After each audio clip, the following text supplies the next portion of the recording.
Hello friends, welcome to target for IQ. मैं प्राची आचार्य आप सभी का स्वागत करती हूँ। आप सभी को ईद मुबारक। और आज हम बात करेंगे हमारा नेक्स्ट टॉपिक जो है एक्सपर्ट एविडेंस, हमारे एविडेंस एक्ट के सीरीज़ में। तो हमने देखा पहले कि डाइंग डिक्लेरेशन क्या होता है और उसके पूरे सर्कमस्टांसेस, जिस जिस कंडीशन में डाइंग डिक्लेरेशन को मान्य माना जाता है, ये बात हमने समझ ली। तो अगले रेलेवेंसी का जो हमारा हेड है वो है एक्सपर्ट एविडेंस। एक्सपर्ट एविडेंस हम सेक्शन 45 से लेके 51 ऑफ एविडेंस एक्ट में दिया गया है और डिफरेंट चीज़ें बताई गई हैं कि किस सर्कमस्टांसेस में एक्सपर्ट एविडेंस जो है कि दिया जा सकता है। सबसे पहले तो ये जानना आवश्यक है कि एक्सपर्ट एविडेंस जो है वो होता क्या है, एक्सपर्ट का रिक्वायरमेंट ही क्यों होता है। क्योंकि आप जानते हैं कि ओरल एविडेंस जो है वो हमेशा oral evidence has to be direct. ये बात आपको बताया जा चुका है। सेक्शन 59-60 का जो वो सर्कमस्टांसेस था, जिस चीज़ में आपको जो है कि ओरल एविडेंस कैसे सर्कमस्टांस में दे सकते हैं और ओरल एविडेंस का क्या एसेंशियल्स है, तो उसमें एसेंशियल्स में हमने देखा कि oral evidence always has to be a direct evidence. तो आखिर क्या ज़रूरत पड़ गई कि किसी थर्ड पर्सन जिसने कि वो चीज़ हकीकत को होते हुए नहीं देखा है, हकीकत को होते हुए नहीं सुना है, उसको डायरेक्ट नॉलेज उस चीज़ के बारे में नहीं है, लेकिन तभी भी उस सर्कमस्टांस में एक्सपर्ट एविडेंस का जो है बात जो है वो कोर्ट सुनती है और उसको रेलेवेंट मानती है।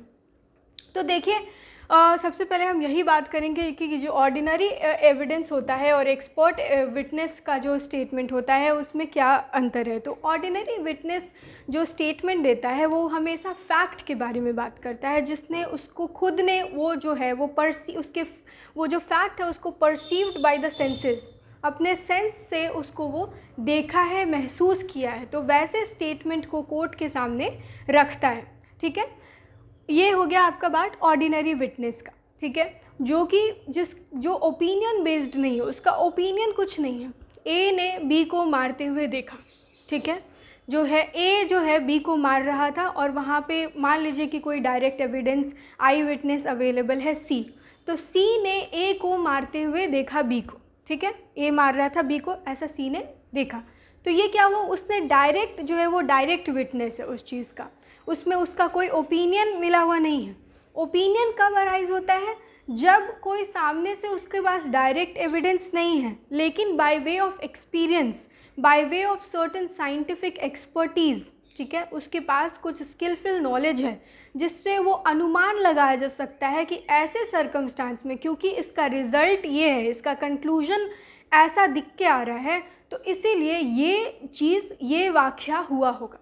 तो यही है अनुमान लगाना, यही है ओपिनियन बनाना और एक्सपर्ट का। ठीक है, तो ऐसे मामूली कोई इंसान जाके अपना ओपिनियन प्रकट नहीं कर सकता है। जैसे हम और आप जो है ये नहीं बता सकते हैं कि किसी पर्सन का जो है इंजरी कैसे हुआ होगा। ठीक है, वो तलवार से मारा होगा या किस से मारा होगा, क्योंकि हम मेडिकल एविडेंस प्रकट नहीं कर सकते हैं।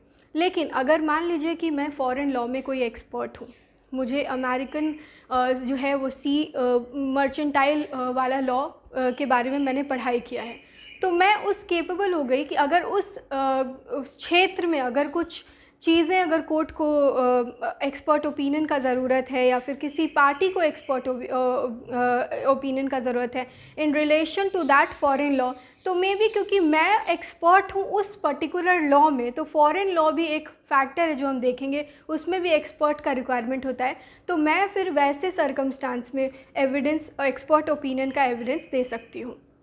ठीक है, तो अब देखिए कि किस किस सेक्टर में आप जो है एक्सपर्ट एविडेंस एडमिसिबल माना जाता है। साइंस के सेक्टर में, साइंस का सेक्टर जैसे कि मेडिकल एविडेंस हो गया, डॉक्टर्स का एविडेंस हो गया। ठीक है, आर्ट के क्षेत्र में foreign law, hand writing, finger impression. तो हम एक्सपर्ट विटनेस का जैसे बता रहे थे कि मान लीजिए कि एक डॉक्टर है, ठीक है, उसको नहीं पता कि उसने कैसे इंजरी हुआ, उसको कोई डायरेक्ट नॉलेज नहीं है अबाउट द फैक्ट कि इसने मारा, किस इंस्ट्रूमेंट से मारा, उसके घाव के गहराई को देख के उसने बताया नहीं ये स्पेयर से मारा हुआ है, नहीं ये नाइफ से कटा हुआ है। ठीक है, तो ये क्या हो गया, ये कैसे वो जान पा रहा है, through his experience, through his skills. ठीक है, तो experience and expertise both makes an expert. ठीक है। एंड दैट इज़ वाई उनका जो अनुमान है, उनका जो इतने सालों का एक्सपीरियंस है, उसको कोर्ट तुल देती है और उनकी बातों को मान्य माना जाता है। सेम चीज़ आपके Balakrishna Das versus Radha Devi and others में कहा गया है। उसमें कहा गया है, कोर्ट ने, सुप्रीम कोर्ट का ये बताया गया है कि एक्सपर्ट जो होता है वो नॉर्मल इंसान, normal skillful, normal ordinary witness से डिफरेंट होता है। Why different? Because he has an expertise over that subject and he has experience and knowledge, ठीक है, एक्सपीरियंस और नॉलेज जिसको वो गैदर किया है through various application of his skills, तो उसको, इसलिए हम उसको एक्सपर्ट मानते हैं। और इन दोनों ही सर्कमस्टांसेस में उनका एविडेंस मान्य माना जाता है। अब देखिए बलदेव सिंह वर्सेस उर्मिला कुमारी में क्या होता है कि एक मेडिकल फील्ड की लेडी होती हैं जिसके पास बहुत सारा एक्सपीरियंस होता है। ये बात है कि उसका इस बारे में ओपिनियन लेना था कि जो लेडी है वो प्रेग्नेंट कब हुई, क्योंकि ये section 12 of Hindu marriage act का केस था जिसमें नलीफाई करना था मैरिज को। हस्बैंड की तरफ से ये केस था कि वाइफ जो है वो किसी और से उसका प्रेगनेंसी है एंड ये बात उसको शादी से पहले नहीं पता थी और शादी से पहले का बच्चा है।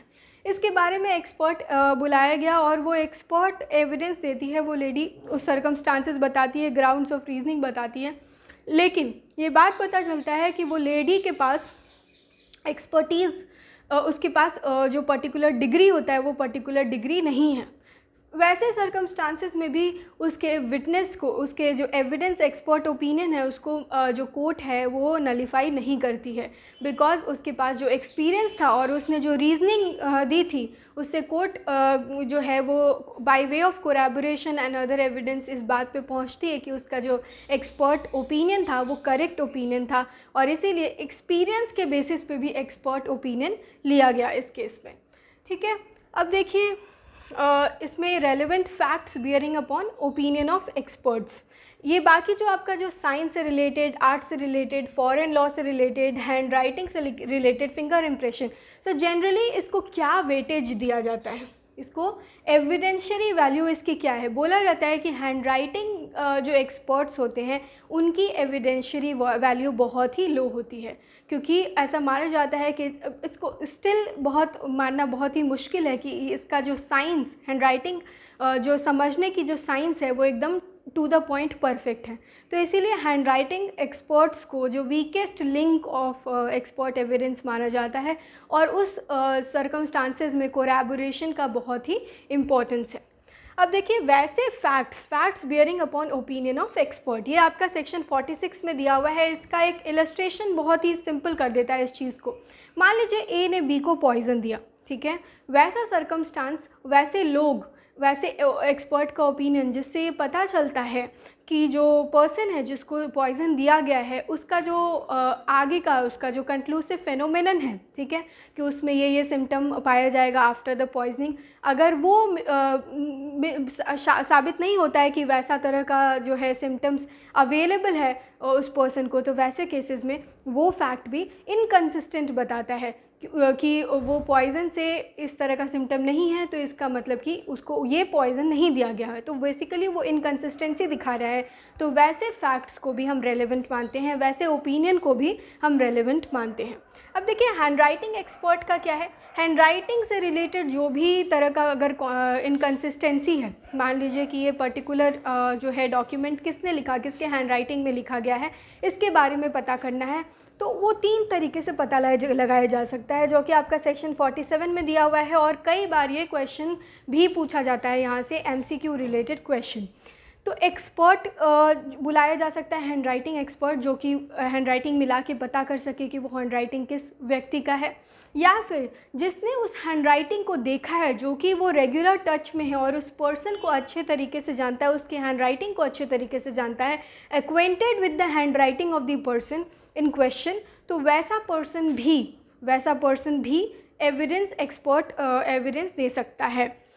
और नहीं तो कोर्ट इटसेल्फ, मतलब कोर्ट अपने पास भी दोनों जो है जो स्पेसिमेन कॉपी है उसको बुला सकती है और जो है वो देख सकती है कि किस कंडीशन में ये या तो ये अप्रोप्रिएट है कि नहीं है, और whether that particular hand writing is similar to the specimen of the hand writing और नॉट। तो ये कोट भी कर सकती है। ये सिंगल ऐसा प्रोविज़न है जहाँ पे एक्सपर्ट के अलावा भी ये लोग को माना जाता है, इनको दर्जा दिया जाता है एक्सपर्ट का।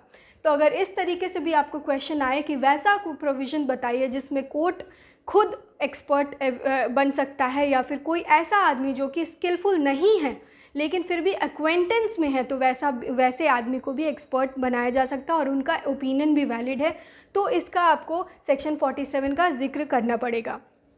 फिर देखिए ओपिनियन एज टू राइट और कस्टम। राइट और कस्टम की बात करें तो ये जो प्राइवेट राइट्स के बारे में आपका दिया हुआ है सेक्शन 13 में, ठीक है। उसके बारे में कस्टम के बारे में आपको सेक्शन 32 में भी दिया हुआ है, जहाँ पे जो आदमी 32 क्लॉज 4 जो आदमी डेड हो गया या इनकेपेबल ऑफ गिविंग एविडेंस हो गया, तो वैसे सर्कमस्टांसेस में उसका जो है एविडेंस कैसे लिया जा सकता है। लेकिन यहाँ पे जो है ओपिनियन एज टू राइट और कस्टम, यहाँ पे जो एक्सपर्ट को बुलाया जाएगा और उसका ऑक्यूलर एविडेंस जो है लिया जाएगा, उसका ओपिनियन जो लिया जाएगा इन द ओपन कोर्ट, वो यहाँ जो पर्सन 48 के अंदर आएगा about giving evidence on customs, तो कस्टम्स और राइट्स, तो वो ओपन टू क्रॉस एग्जामिनेशन भी होगा और वो विटनेस बॉक्स में आके एक्सपर्ट ओपिनियन देगा, ठीक है। तो ये डिफरेंस है आपका सेक्शन 13 का में और सेक्शन 32 क्लॉज 4 में और सेक्शन 48 में। बल्कि अगर आपसे बात की गई कि ऐसा प्रोविजंस बताइए, नेम द प्रोविजंस जिसमें कस्टम से रिलेटेड बात की गई है, तो आपको देना होगा section 13, section 32 clause 4, section 32 clause 7, section 48। इन सारे सर्कमस्टांसेस में आप देखेंगे कि कस्टम रिलेटेड बात की गई है। तो ये भी आपका एक MCQ का क्वेश्चन बन सकता है। ओपिनियन एज टू यूसेज, अगर कोई चीज़ बहुत दिनों से चली आ रही है, कोई ऐसा सर्कमस्टांस है, ऐसा कोई कस्टम है जो बहुत दिनों से चला आ रहा है, कोई ऐसा ट्रेड रिलेटेड प्रोविज़न है। अच्छा, मुझे कमेंट बॉक्स में ये बताइए कि कौन सा ऐसा प्रोविज़न है अंडर इंडियन कॉन्ट्रैक्ट्स एक्ट जिसमें कि ये बताया गया है कि यूसेज रिलेटेड, मतलब अगर कोई कॉन्ट्रैक्ट में इस बारे में बात नहीं किया गया है, स्टिल अगर कोई ट्रेड रिलेटेड यूसेज है बिटवीन द टू पार्टीज़, तो उसको भी वैलिड माना जाता है, वो भी गवर्न कर सकता है कॉन्ट्रैक्चुअल रिलेशन को। तो ये आपका किस प्रोविज़न में दिया गया है, किस सेक्शन में इसके बारे में बात की गई है। तो ओपिनियन एज टू यूसेज आपका सेक्शन 49 का प्रोविज़न है, और वैसे ओपिनियन जो कि उन यूसेज के बारे में हो, उन टेनेट्स के बारे में हो, तो उसको भी वैलिड माना जाता है। सेक्शन 50 में देखिए opinion as to relationship, relationship से रिलेटेड अगर कोई पर्सन के साथ क्या रिलेशन है, तो उससे रिलेटेड अगर ओपिनियन है तो वो भी उसको फैक्ट माना जाता है। एक ए जो है वो बी के साथ, बी और ए में हस्बैंड और वाइफ का रिलेशन है कि नहीं है, उसके फ्रेंड्स उसको कैसे ट्रीट करते हैं, उसको हस्बैंड वाइफ के जैसा ट्रीट करते हैं, और अदर सर्कमस्टांसेस जिससे ये प्रूव हो रहा है कि वो हस्बैंड वाइफ है, तो वैसे सारे फैक्ट जो हैं वो रेलेवेंट फैक्ट माने जाते हैं। लेकिन इसका एक एक्सेप्शन है 494 से रिलेटेड, जो भी वो 494 और 490 जो इंडियन पीनल कोड में आपके मैरिज से रिलेटेड प्रोविजंस हैं, तो उसमें, और या डाइवोर्स एक्ट का जो सेक्शन है उसमें जो है वो तीसरे आदमी का ओपिनियन वैलिड नहीं होगा। तो ये देखिएगा। और सेक्शन 51 आपका बहुत ही इम्पॉर्टेंट एक प्रोविज़न है जिसमें ग्राउंड्स ऑफ ओपिनियन, ना कि सिर्फ ओपिनियन मैटर करता है कि opinion merely as a statement, बल्कि ग्राउंड ऑफ रीजनिंग भी, कि ऐसा ओपिनियन आपने क्यों दिया है, ये भी मैटर करता है। सेक्शन 51 में वो ओपिनियन को भी आपको कोर्ट तक पहुंचाना पड़ेगा। देखिए अल्टीमेटली एक्सपर्ट एविडेंस जो है वो कोर्ट, एक्सपर्ट जो है अपना म्योरली ओपिनियन देते हैं, कोर्ट के पास ये ऑप्शन है कि उस ओपिनियन को वो कितना वेटेज प्रोवाइड करें, माने या ना माने, वो रीजनिंग उनको पहुंचाना है और उनका ओपिनियन पहुंचाना है। It is upon the court to see कि उस एक्सपर्ट ओपिनियन को किस तरह का वैल्यू दे। Generally expert opinion is not considered as a substantial piece of evidence.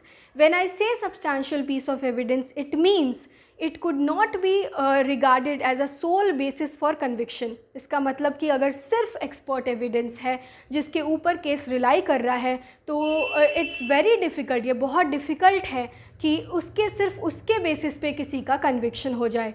Expert evidence जो है वो हम क्रॉस एग्जामिनेशन उसकी ज़रूरत है, क्रॉस एग्जामिनेशन की ज़रूरत है। रिटन फॉर्म में अगर कोई किसी ने अपना ओपिनियन दे दिया तो उसको वैलिड ओपिनियन नहीं मानते हैं जनरली, तो उसको कटघरे में आना है, क्रॉस एग्जामिनेशन होगा। कई बार जो है सामने वाली पार्टी जो है उसकी क्रेडिबिलिटी को क्वेश्चन करती है, और जैसे कोई मेडिकल एक्सपर्ट है तो उसकी क्रेडिबिलिटी को बार बार चेक करने की कोशिश करती है दूसरी पार्टी। ये आपको अगर आपको कभी मौका मिले ट्रायल देखने का तो बहुत ही मज़ेदार चीज़ होता है कि अगर जो भी एक्सपर्ट होता है, मेडिकल विटनेस जो होता है या फिर आपका जो इंश्योरेंस से रिलेटेड जो भी एक्सपर्ट आता है कटघरे में, तो लॉयर का जो स्किल होता है वहाँ पे वो क्रेडिबिलिटी तोड़ने का, उसको जानकारी जो बोलते हैं ना, लॉयर जो है वो मास्टर ऑफ एवरीथिंग होता है, उसको हर तरीके की जानकारी की ज़रूरत है। बुलेट जो है वो दूसरे पार्टी का जो मेडिकल एविडेंस है जो है दे रहा है, वो ये बोलेगा कि बुलेट जो है वो इतने डिस्टेंस से फायर हुआ है, इंसेशन इसका इतना है, इतना गहराई में चोट लगा है, तो यहाँ से फायरिंग हुआ होगा, यह फायर किया होगा, इस तरीके का एविडेंस दे रहा है। और सामने वाली पार्टी ट्राई कर रही है कि नहीं, ये तो एक्सपर्ट हो ही नहीं सकता है, इस सर्कमस्टांस में ये जो पर्सन है इसका जो डिग्री है वो वैलिड डिग्री नहीं है, ये गलत ओपिनियन रख रहा है, या फिर वो इनकंसिस्टेंट ओपिनियंस लेके आएगा कोर्ट के सामने कि दूसरे एक्सपर्ट तो ये मानते हैं, तो there is inconsistency between the expert opinion. अगर इनकंसिस्टेंसी है तो फिर वो और भी वीक पीस ऑफ एविडेंस हो जाता है। बेसिकली कोर्ट के पास हमेशा तौलना पड़ता है कोर्ट को कि किस पार्टी का जो है एविडेंस जो है वो स्ट्रॉन्गर होगा। अगर एक्सपर्ट एविडेंस है, अगर उसका केस जो है सिर्फ एक्सपर्ट एविडेंस के ऊपर बेस्ड है, कोई कोलैबोरेशन नहीं है, इनकंसिस्टेंसी है, तो ये क्रेडिबल इन्फॉर्मेशन, क्रेडिबल एविडेंस नहीं माना जाता है। तो ऐसे सर्कमस्टांसेस में ये सारी जो स्किलफुल चीज़ें होती रहती हैं ट्रायल में, ये देखना बहुत ही इंटरेस्टिंग होगा। अच्छा, मैं आपको ये भी बता दूं कि चलते चलते कि स्पेशल रिलीफ एक्ट जो है, स्पेशल रिलीफ एक्ट आपका 2018 में अमेंड हुआ है, उसका आप जाके सेक्शन 14A के बारे में पढ़िएगा। एक्सपोर्ट से रिलेटेड बात ऑलमोस्ट हर एक्ट में कही जाती है। इवन आप आर्बिट्रेशन एक्ट पढ़िए, आर्बिट्रेटर के पास भी ऑप्शन होता है कि वो एक्सपर्ट ओपिनियन ले सके। तो वैसा कुछ सर्कमस्टांस जिसमें कोर्ट अपना ओपिनियन फॉर्म करने में उसको डिफ़िकल्टी हो रही है, क्योंकि जजेस भी एक तरह के इंसान हैं, उनको हर तरीके का नॉलेज नहीं हो सकता है, तो वैसे सर्कमस्टांस में वो हेल्प ले सकते हैं एक्सपर्ट एविडेंस का, एक्सपर्ट विटनेस का। तो इसमें भी ये दिया हुआ है कि for the specific purpose expert opinion को लिया जा सकता है, और एक्सपर्ट जो है वो रिपोर्ट बनाएगी और कोर्ट डिसाइड करेगी कि उसको कितना वे करना है और किस तरीके से उसको देना है। अब ये देखिए, एक इम्पॉर्टेंट केस रह गया Selvi versus state of Karnataka, जिसमें बात की गई थी कि डीएनए प्रोफाइलिंग या medical report relating to brain mapping and narco analysis test, basically these type of tests are against the principle of section 20 clause 3 of the Indian article 20 clause 3 of the Indian constitution. Article 20 clause 3 में ये दिया हुआ है कि self इंक्रिमिनेटरी statement जो होता है वो इनवैलिड ग्राउंड होता है, वो इनवैलिड होता है। Selvi versus state of Karnataka में कहा गया कि it is a valid piece of evidence. वो अगर वॉलेंटरी जो है वो डीएनए प्रोफाइलिंग के लिए तैयार हुआ है या नार्को एनालिसिस टेस्ट के लिए तैयार हुआ है, लाई डिटेक्टर टेस्ट के लिए तैयार हुआ है, तो it could be regarded as a valid evidence and taking the cue from section 27 of the Indian evidence act, और उसको वैलिड माना जाता है। ये आर्टिकल 20 क्लॉज 3 के अगेंस्ट नहीं होगा। तो ये थे आपके कुछ फैक्ट्स एक्सपर्ट विटनेस के। आई होप आपको समझ आ गए होंगे और आपको अच्छा लगा होगा आज का सेशन। मुझे कमेंट बॉक्स में ज़रूर बताएं कि आपको कैसा लगा ये सेशन, और मुझे वो क्वेश्चन का आंसर ज़रूर बताएं कि किस सेक्शन में आपके जो है इंडियन कॉन्ट्रैक्ट एक्ट में यूसेज के बारे में बात की गई है। Thank you, stay tuned and stay safe.